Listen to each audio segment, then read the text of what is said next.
'Dhurandhar' cinema ఇప్పుడు తెలుగు డబ్బింగ్‌తో మనకి OTT ప్లాట్‌ఫారాల్లో వచ్చేసింది. అందులో ఏంటది?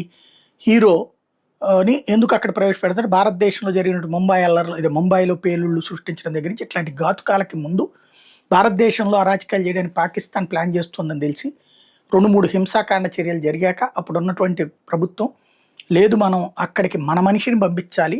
అందులో వాళ్ళలో ఒకడిగా కలిసిపోయేటట్టు ఉండాలి. అక్కడ ఇన్ఫర్మేషన్ రావాలని చెప్పి అక్కడికి ఇక ముస్లిం లాగానే అనిపించేలాగా కుదరదు కాబట్టి ఏదైతే బెలూచ్ ప్రాంతానికి సంబంధించిన బెలూచిస్తాన్ వ్యక్తులని పాకిస్తాన్ అంతటా ఉంటుంటారు. వాళ్ళని వీళ్ళు అవమానకరంగా చూస్తుంటారు పాకిస్తాన్ వాళ్ళు. అదే సందర్భంలో ఆ బెలూచ్ బ్యాచ్ ఒక స్ట్రాంగ్ ఫోర్స్‌గా ఉంది అక్కడ.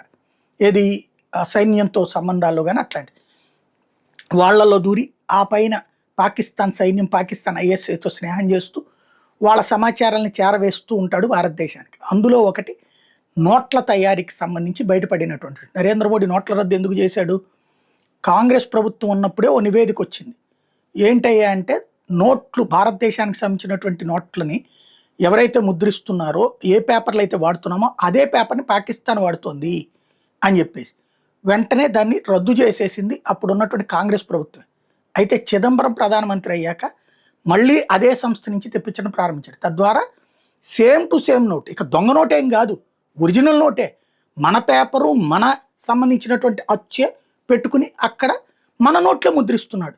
అట్లాంటివి మన దేశ బడ్జెట్తో సమానంగా ఉన్నాయి. నోట్ల రద్దు చేశాక దొంగ నోట్లు ఎంతో లెక్క చెప్పలేదంటే ఆ రోజున కనుక మోడీ బయటికి చెప్పుంటే దేశ ఆర్థిక వ్యవస్థ కుప్పకూలిపోయేది. ఎందుకంటే ఈ దేశంలో చలామణిలో దొంగ నోట్లు కాదు, ఒరిజినల్ నోట్లే, అది గుర్తుపెట్టుకోవాలి. ఎందుకంటే సేమ్ పేపర్ సేమ్ ప్రింట్ అక్కడ పాకిస్తాన్ చేసింది. ఎప్పుడైతే నోట్ల రద్దు అయిన తర్వాతన పాకిస్తాన్లో ఉన్నటువంటి జావేద్ ఖనానీ అనేవాడు ఆత్మహత్య చేసుకున్నాడు కరాచీలో డాబాపై నుంచి దూకి. వీడి క్యారెక్టర్ అందులో ఉంది 'దురంధర్'లో. అది నిజమయ్యింది అన్నది గుర్తుపెట్టుకోవాల్సిన అంశం.